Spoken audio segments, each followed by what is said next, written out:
అందరికీ నమస్కారమండి. తెలుగు కథల సంపుటికి స్వాగతం. నా పేరు శ్వేత. ఈరోజు మనం చెప్పుకోబోయే కథ ఆ ఇంట్లో ఉండే అందరినీ ప్రేమగా ఆదరణగా చూసుకునే మామగారు అత్తగారి పట్ల మాత్రం ఏదో తేడాగా ప్రవర్తిస్తున్నారు. ఎప్పుడు చూసినా ఆవిడను అసహ్యించుకుంటూ ఉంటాడు. ఆవిడ కూడా ఎందుకో చాలా ముభావంగా ఉంటుంది. ఏ విషయాన్ని దృష్టిలోకి తీసుకోదు. పట్టి పట్టనట్టుగా ఉంటుంది. ఆవిడ ఎందుకలా ప్రవర్తిస్తుంది? ఆ మామగారికి అత్తగారి పట్ల ఎందుకు అసహ్యం కలిగింది? వారిద్దరిలో ఎవరు తప్పు చేశారు? ఎందుకలా ప్రవర్తిస్తున్నారు అనేది ఈ కథలో మనం చూద్దామండి. కథ పేరు అరుణ సంధ్య. రచించిన వారు పి సత్యవతి గారు. కథలోనికి వెళ్లే ముందు మన ఛానల్ని మొదటిసారిగా చూస్తున్న వారైతే సబ్స్క్రైబ్ చేసుకోవడం మర్చిపోకండి. కథను పూర్తిగా విన్న తర్వాత లైక్ చేయడం, షేర్ చేయటం అస్సలు మర్చిపోవద్దండి. ఇంకెందుకండి ఆలస్యం, కథలోనికి వెళ్ళిపోదాం.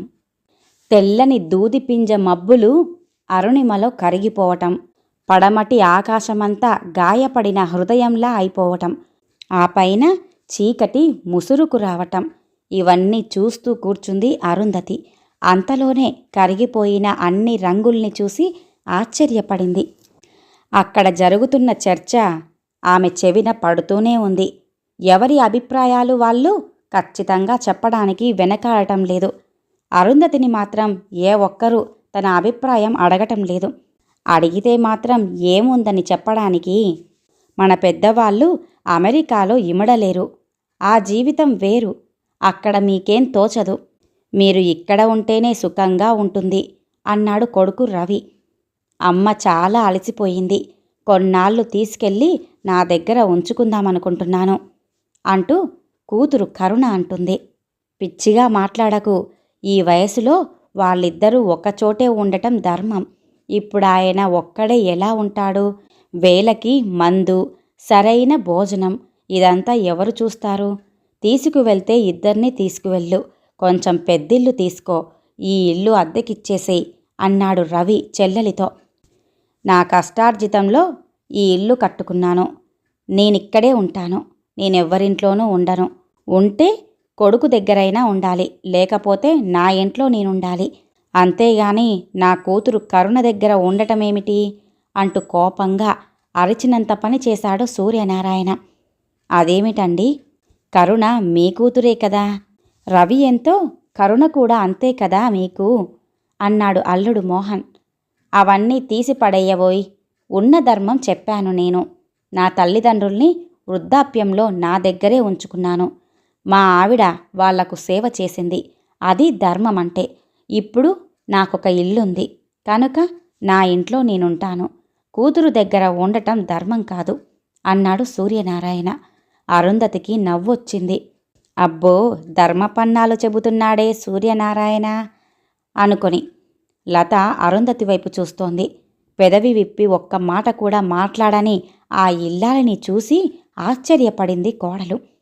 రవిని పెళ్లి చేసుకున్నాక వచ్చి ఇక్కడ ఉండటం ఇదే ప్రథమం. అత్తగారు అరుంధతి గురించి గాని, మామగారు సూర్యనారాయణ గురించి గాని తన భర్త రవి ఆమెతో ఎప్పుడూ ఎక్కువగా ఏమీ చెప్పలేదు. ఈ 10 రోజుల నుంచి ఆమె అరుంధతిని చాలా నిశితంగా పరిశీలిస్తోంది.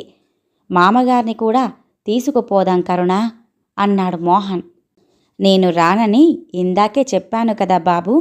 ఎవరి పంచలో ఉండవలసిన అవసరం నాకు లేదు అన్నాడు సూర్యనారాయణ చిరాకు పడిపోయి. నువ్వు మాట్లాడవేమమ్మా అన్నాడు రవి కొంచెం అసహనంగా. నాకు మాట్లాడ్డానికేం లేదు అంది అరుంధతి. ఆ ఒక్క మాటే చాలా నిర్లిప్తంగా. ఆవిడేం మాట్లాడుతుంది? ఆవిడ తరపున కూతుర్ని ఎలాగూ పెట్టుకుందిగా. ఇక మాట్లాడే అవసరం ఆవిడ గారికేముంది? చేసేదంతా చేసి ఏమి ఎరగనట్టుగా ఎలా కూర్చుంది అంటూ అన్నాడు సూర్యనారాయణ. ఇందులో అమ్మ ప్రమేయం ఏం లేదు నాన్న, నేనే అంటున్నాను అంది కరుణ. ఆవిడ ప్రమేయం ఎందులోనూ ఉండదమ్మా. అలా తమాషా చూస్తూ కూర్చుంటుంది. ఈ వయస్సులో మీ నాన్న నేను ఒక్కచోటే ఉండాలి, మేం ఇక్కడే ఉంటాం అని అనొచ్చుగా. ఒక్క మాట కూడా అనకుండా అలా కూర్చుందేం? అనదు. ఎందుకంటుంది?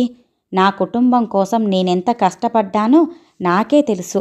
ఒక్క రెక్క మీద మీ అందర్నీ ఇంత వాళ్ళని చేశాను, ఎవరికీ కృతజ్ఞత లేదు నా మీద అన్నాడు సూర్యనారాయణ. అతని మాటలకు అరుంధతి లేచి వంటగదిలోకి వెళ్ళిపోయింది. అలాగే వాదించుకొని తనకేం, తను తీసుకోవలసిన నిర్ణయమేదో ముందుగానే తీసేసుకుంది. జీవితంలో తనంతట తాను తీసుకున్న మొదటి నిర్ణయమది. బహుశా చివరిది కూడా అదేనేమో. భోజనాల వేళ వరకు వాదోపవాదాలు, ప్రణాళికలు, అంచనాలు జరుగుతూనే ఉన్నాయి.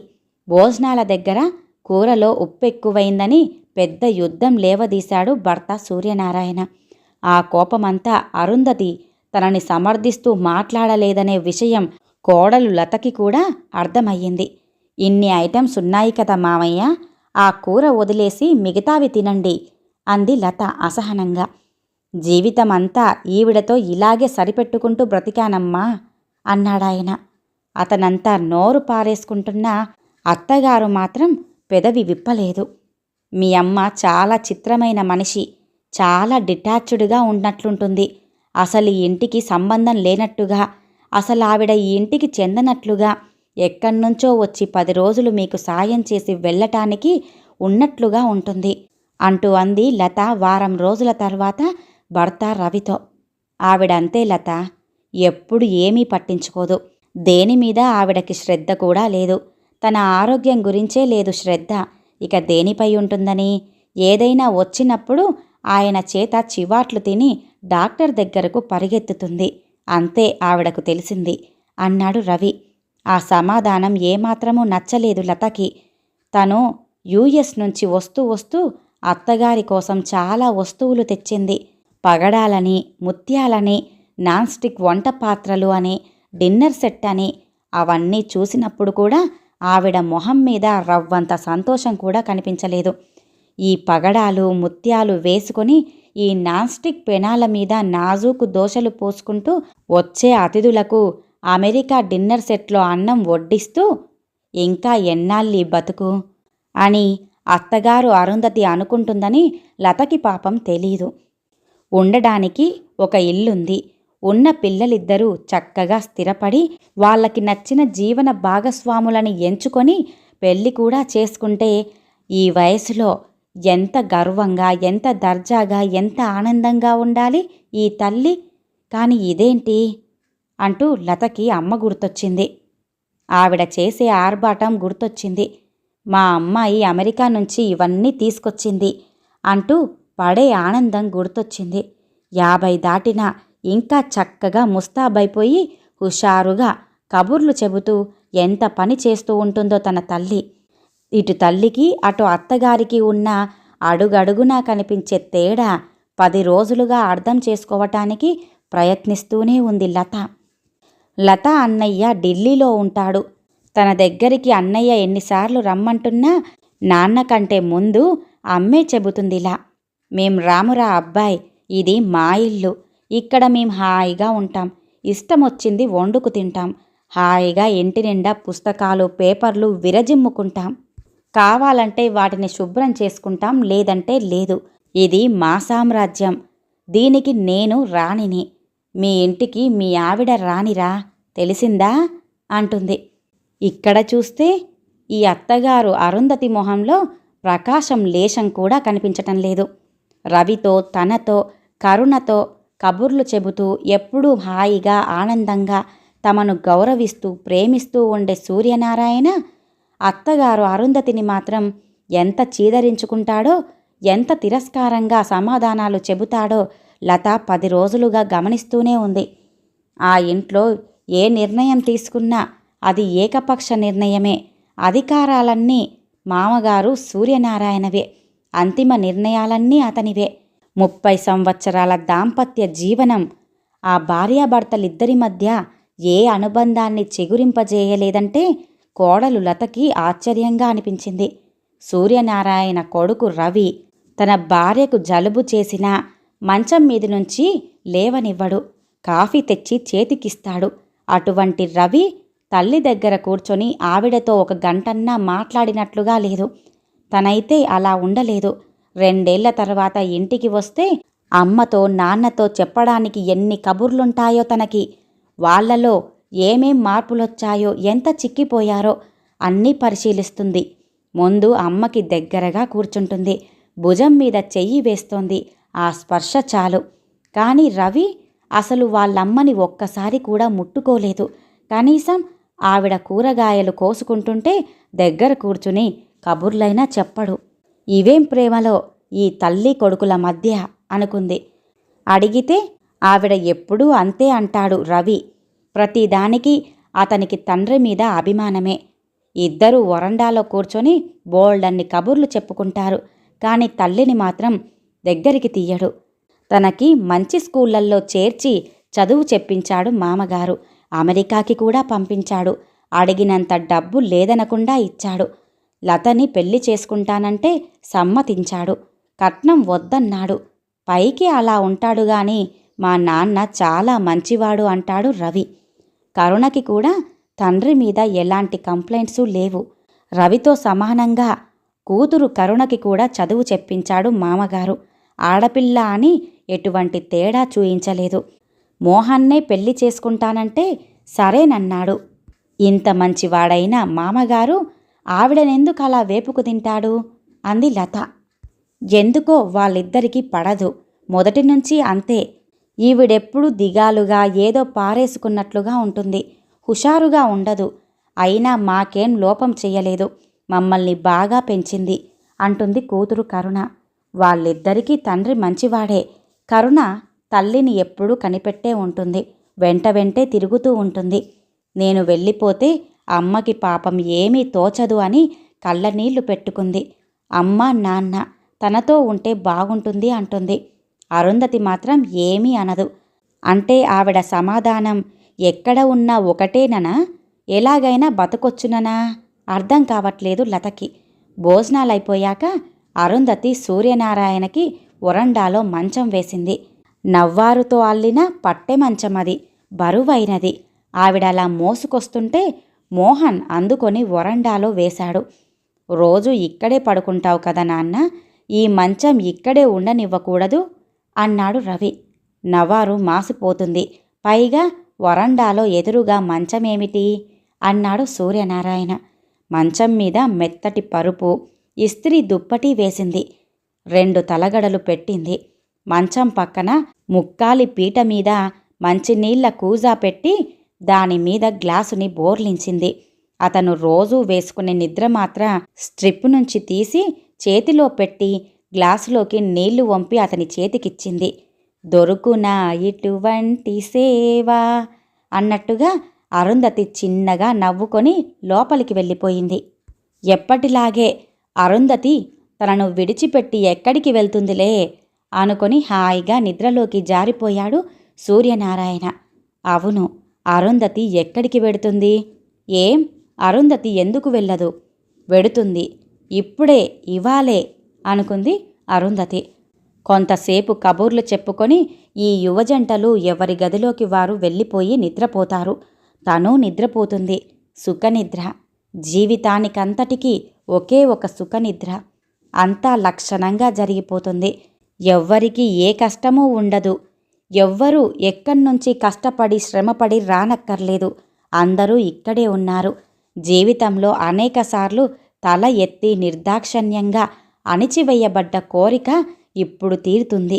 అరుంధతి ఎక్కడ ఉండాలి అనే చర్చ ఇక ఉండదు. అరుంధతి ఎక్కడ ఉండాలో కనీసం ఇప్పుడైనా అరుంధతే స్వయంగా నిర్ణయించుకుంది. అరుంధతి గదిలోకి వచ్చి కిటికీ తలుపులు తీసింది. చల్లని గాలి శరీరానికి తాకింది. శరీరమే కదా ఇప్పుడున్నది. ఇదే కదా ఇప్పుడు భారమైపోయింది. లైటు వేసి గోడకి ఉన్న తన పెళ్లి ఫోటో చూసుకుంది. 30 ఏళ్ల నాటి మాసిపోయిన ఫోటో అయినా అందులో నుంచి దేదీప్యమానంగా వెలిగిపోతున్న తన మొహం బరువైన పూలదండలలో నుంచి చందమామలా కనిపిస్తోంది. స్వచ్ఛంగా తలతలలాడే కళ్ళు. 30 సంవత్సరాల చరిత్రలో పెద్దగా మర్చిపోలేనివి, చిరకాలం గుర్తుపెట్టుకోదగ్గ పెద్ద మధురానుభూతులేం కనిపించలేదు ఆవిడకి. ఏవి గుర్తుకు రావటం లేదు కూడా. ఇంకా మధురానుభవాలు కూడానా అంటూ ప్రశ్న వేసుకుంది. మధురానుభవాలు కాదు గాని అనుభవాలు మాత్రం ఉన్నాయి. కాని ఎందుకిప్పుడు తలుచుకోవటం? పెళ్లి ఫోటో పక్కన ఉన్న దేవుడి పటానికి నమస్కరించుకుంది. అంతలో పరుపు కింద పెట్టిన బీర్వా తాళం చెవుల కోసం చెయ్యి పెట్టి చూసింది. లేవు అక్కడ. కంగారుగా 4 మూలలా వెతికింది. లేవు. పరుపు ఎత్తి నేలమీద పడేసి దుప్పటి దులిపింది. కనిపించలేదు. ఇప్పుడు కూడా దేవుడు ఆఖరికి తను సుఖపడ్డం ఇష్టం లేదన్నట్లుగా ఉంది. వీల్లేదు. వీలు కల్పించుకోవాలి. ఈరోజే నా కోరిక తీరాలి. తాళం చెవులు వెతికి పట్టుకోవాలి. ఈ తాళం చెవులు సూర్యనారాయణకి అక్కర్లేదు. తన బీరువాలో తన చీరలు తప్ప ఏమీ లేవు. డబ్బు, డాక్యుమెంట్లు, వెండి, బంగారం అంతా అతని బీరువాలోనే ఉన్నాయి. ఇది నా బీరువా. కానీ తాళం చెవులు ఎక్కడ పెట్టాను? ఏమైపోయాయి? ఇక్కడే కదా పెట్టింది. తన బీరువాలోనైతే ఏ డబ్బు గాని, బంగారం గాని, వెండి కానీ, డాక్యుమెంట్లు కానీ ఉండవు. ఎందుకంటే అయోమయం, తెలివి తక్కువ, దేబెమొహం, పరాకు మొదలైన గుణాలన్నీ పుణికిపుచ్చుకున్న అరుంధతి ఆధీనంలో అవి ఉండనే ఉండవు కాబట్టి. దొరకలేదు తాళం చెవులు. అసలు సాయంత్రం వరకు తన బొడ్లోనే దోపుకొని తిరిగింది. వాటిని సాయంత్రం స్నానానికి వెళ్తూ పరుపు కింద పడేసింది. రేపు సాయంత్రం కరుణ ప్రయాణం. రవికింకా 15 రోజులున్నాయి సెలవులు. ఎవరూ ఇబ్బంది పడకూడదు. ఈ లోపలే అంతా జరిగిపోవాలి. ఇప్పుడు లైట్లు వేసి ఇల్లంతా వెతికితే అందరూ లేస్తారు. పర్వాలేదు. ఏదో ఒకటి ఇప్పుడే చెయ్యక తప్పదు. కానీ తాళం చెవులు కనిపించి తీరాలి. అనుకున్నంతలోనే ఎవరో వచ్చి తలుపు కొడుతున్నారు. ఎవరో అనుకొని తీయకపోతే ఇంకా ఇంకా కొడతారు. కళ్ళు తుడుచుకొని మొహానికి పట్టిన చెమటలు తుడుచుకొని తలుపు తీస్తే ఎదురుగా తాళం చెవుల గుత్తితో లత కనిపించింది. పాలిపోయిన మొహంతో నిలబడింది అరుంధతి. అత్తయ్య, తాళం చెవులు ఇస్తాను గాని నిద్రమాత్రల సీసా మాత్రం ఇవ్వను. ఒక మాత్ర కావాలంటే ఇస్తాను, అంతేకాని సీసా మాత్రం ఇవ్వను అంటూ కాస్త పిసరంతైనా కూడా సానుభూతి లేని గొంతుతో అంది కోడలు. అరుంధతి మాట్లాడలేదు. ఇలాంటి పిరికి వాళ్ళంటే నాకిష్టం ఉండదత్తయ్య. మీ ఆలోచనలన్నీ నేను కనిపెడుతూనే ఉన్నాను. అసలెందుకిలా హఠాత్తుగా వెళ్ళిపోవాలనుకుంటున్నారు అంటూ నిలదీసి అడుగుతోంది కోడలు. హఠాత్తుగానా? ఇప్పుడే వచ్చిందా ఈ ఆలోచన నాకు? కాదు, 28 నాడు పక్కింట్లో చదువుకునే విద్యార్థి మంచినీళ్ళడిగితే ఇచ్చినప్పుడు. సూర్యనారాయణ తనకి ఆ విద్యార్థికి మధ్య అక్రమ సంబంధం ఉందని అర్థం లేకుండా మాట్లాడినప్పుడు, తనని చెంపదెబ్బ కొట్టినప్పుడు. అప్పుడు రాలేదు ఈ ఆలోచన? వచ్చింది. కానీ అప్పుడు తన కడుపులో రవి ఉన్నాడు. ఇక 10 రోజులకో ఏమో రవి ఈ భూమి మీదికి రాబోతున్నాడు. పోనీలే, ఇవన్నీ చూసే కన్నా వీరందరికీ మంచినీళ్లు ఇవ్వటం కన్నా ఈ కిటికీ తలుపులు మూసేస్తే పోతుంది అని భరించింది. ఆ ఒక్కసారే ఏంటి, ఇంకా చాలాసార్లు అనిపించింది కూడా. మరిగే కాఫీ నెత్తిమీద పోసినా, తినే అన్నం మొహానికి పులిమినా, పుట్టింటికి వెళ్ళి 10 రోజులు ఉండి వస్తే రాగానే ఇంటి నిండా ఉన్న పగిలిపోయిన గాజులను, ఎండిపోయిన పూలను, ఖాళీ కండోం ప్యాకెట్లను ఊడ్చుకుంటూ ఏడ్చేది. పరుపులు ఎండేసుకొని ఇల్లంతా డెట్టాల్తో కడుక్కొని మళ్ళీ సుఖంగా కాపురం చేసుకునేటప్పుడు చాలాసార్లు వచ్చింది ఈ ఆలోచన. ఎప్పుడు చనిపోదామా అన్న ఆలోచన వచ్చి బిక్కుబిక్కుమంటూ కొంగు పట్టుకు తిరిగే పిల్లలు, సవతి తల్లి పెట్టే బాధలు, తల్లిపోయిన దుఃఖంలో పాడైపోయే పిల్లల భవిష్యత్తు, ఇలా అన్ని పిల్లల గురించే ఆలోచించుకుంటూ ఆడదానికి చావడానికి కూడా స్వతంత్రం లేనట్లుగా, చావడానికి కూడా బంధించే పరిస్థితులు ఎన్నో ఉన్నాయని అనుకొని ఉంటే ఉండు, పోతే పో, నా ఇష్టం అనే పాలసీని భర్త సూర్యనారాయణ అప్పటికీ ఇప్పటికీ పాటిస్తూనే ఉన్నాడు. పోతే పోవటానికి కనపడని సంకెళ్ళు ఎన్నున్నాయో. ఉంటే ఉండటమే మిగిలింది తనకు. అందుకే ఇప్పుడు పిల్లలు బిక్కుబిక్కుమనరు. పెద్దవాళ్ళైపోయారు. కలకలలాడుతూ ఉన్నారు. కాళ్ళ మీద నిలబడ్డారు. సంకెళ్ళన్నీ తెగిపోయాయి. ప్రేమ సంబంధాలుంటే బ్రతకాలి. కానీ అధికార సంబంధాలు, సంప్రదాయాలు, ధర్మాలతో తనకేం పని? సుఖం లేనప్పుడు ఇవన్నీ పడవు. తనకొక్కదానికేనా ధర్మాలు? అవమానాలు, చీత్కారాలలో సాగిన తన దాంపత్య జీవితాన్ని తలచుకుని మురిసిపోవటానికా ఈ బ్రతుకు బ్రతకడం? అతను మంచి తండ్రే కావచ్చు, మంచి భర్త కాడని ఎరుగరా వీళ్ళంతా? వీళ్ళ తీర్పులు, ఓదార్పులు తనకెందుకు? వచ్చిన పని అయిపోయింది. ఎవ్వరికీ ఏ అపకారమూ చెయ్యలేదు, ఎవ్వరినీ నష్టపరచలేదు. కన్నీళ్లు కార్చినా, దుఃఖంతో అవమానంతో వేగిపోయినా ఎవరి ముందు ఆ బాధను వెళ్ళగక్కలేదు. ఎవరి మనశ్శాంతి భగ్నపరచలేదు. తనలో తానే కాలిపోయింది, తనలో తానే కుమిలిపోయింది. ఇప్పుడు మాత్రం తన బ్రతుకు మీద నిర్ణయం ఎవ్వరికీ వదలదు. ఏం చదవాలో, ఎలా చదవాలో, ఎక్కడ చదవాలో మా నాన్న నిర్ణయించాడు. ఏ బట్టలు కట్టుకోవాలో, ఎలా మాట్లాడాలో, ఎవర్ని పెళ్లాడాలో ఇవన్నీ కూడా సమాజం, నాన్న నిర్ణయించారు. ఏం వండాలో, ఏం తినాలో, ఎప్పుడు నవ్వాలో, ఎందుకు నవ్వకూడదో, ఎలా బ్రతకాలో సూర్యనారాయణ నిర్ణయించాడు. ఎక్కడ ఉండాలో, ఎందుకు ఉండాలో, ఏది ధర్మమో ఇప్పుడు పిల్లలు నిర్ణయిస్తున్నారా? బేష్ అంటూ అరుంధతి కళ్ళు అగ్నిగోళాల్లా ఉన్నాయి. అవమాన జ్వలిత ద్వేషాగ్ని జ్వాలలు ఎగజిమ్ముతున్నాయి.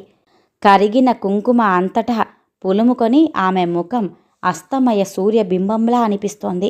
ఎర్ర చీర ధరించిన అరుంధతి మండుతున్న మంచి గంధం చెట్టులా ఉంది.